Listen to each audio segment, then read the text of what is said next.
Top 1 most wanted person ng Kalasyaw, Pangasinan. 3 taong nagtago sa batas. Arestado. Detalye ng balita mula kay Freddy Pajardo, Aris 38. Masanto siya kabasaan ni Chikamin sa ating mga kababayan dyan sa Pangasinan, Freddy.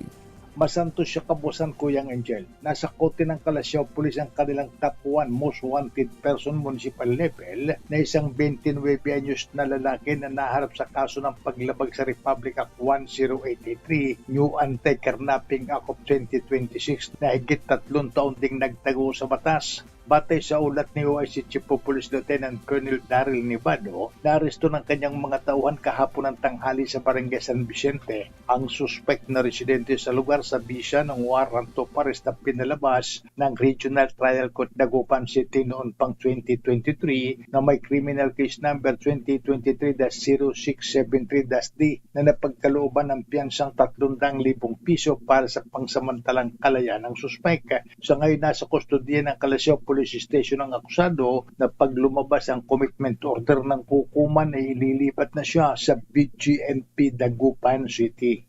Mula sa Action Radio Pangasinan, ito si Freddy Pajardo, Aris 30, taguulat para sa DCR Region sa Pilipinas. Una sa Pilipinas. Salamat, Freddy.